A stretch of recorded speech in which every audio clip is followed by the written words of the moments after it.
അസ്സലാമു അലൈക്കും. Hello friends. അപ്പോൾ ഇന്ന് നേരെ പോകുന്നത് ഊറാബി എന്ന് പറയുന്ന ഒരു ഫേമസ് ഹോട്ടലുണ്ട്, റെസ്റ്റോറൻറ്റ്. അപ്പോൾ അവിടെ പോയി ഞമ്മ മാത്രമല്ല വേറെ വെയിറ്റ് ആക്കി. അതിന് ശേഷം ഞാൻ ഉള്ളിൽ പോയി ഈ റൊട്ടി ഉണ്ടാക്കുന്ന ഒരു രീതി കണ്ട് കാര്യമായത്. അപ്പോൾ ഞാൻ കാണുമ്പോൾ ഞങ്ങൾക്കൊരു വീഡിയോ എടുക്കാൻ വേണ്ടിയിട്ട് ഒരു സ്പെഷ്യൽ ഉണ്ടാക്കി. അത് കഴിഞ്ഞിട്ട് ബില്ല് ചെയ്ത് എന്ത് ചെയ്തതെന്ന് എനിക്കറിയില്ല, ഓർഡർ ചെയ്തതൊന്നും. പിന്നെ കുറേ ആൾക്കാരുള്ളതുകൊണ്ട് ഞാനൊന്ന് സംസാരിക്കാൻ വന്നിട്ട് പിന്നെ റൊട്ടി വന്നതിന് ശേഷം പിന്നെ നമ്മളെ ഫൂല് വന്നു.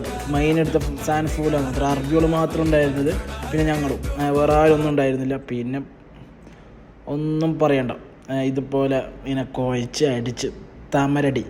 അപ്പോൾ അതും കഴിഞ്ഞ് നമ്മൾ ചായക്ക് പറഞ്ഞ് ചായ ഒന്നും പറയാലോ, ഒരു കട്ടനായിരുന്നു. പിന്നെ ചായ ഇത് അവസാനം ഇതില്ലാണ്ട് നമുക്കൊന്നും പറ്റില്ലല്ലോ. ഇതെന്ത് നിങ്ങൾ കമൻറ്റ് ചെയ്യാം. ഓക്കെ, അത് കഴിഞ്ഞ് നമ്മൾ ചായ കുടി തുടങ്ങി. ചായ കുടി 1.5 കുടിയായിരുന്നു. പിന്നെ ആൾ ചുറ്റുഭാഗം കണ്ട് ഫോൺ നോക്കി കുറേ സമയം അവിടെ ഇരുന്ന്. പിന്നെ നമ്മൾ പുറത്തിറങ്ങി. പിന്നെ രണ്ട് ടീമായി വേറെ കാറിൽ കയറി. ഇതാണ് റെസ്റ്റോറൻറ്റ്. ഇനി പോകാൻ താല്പര്യം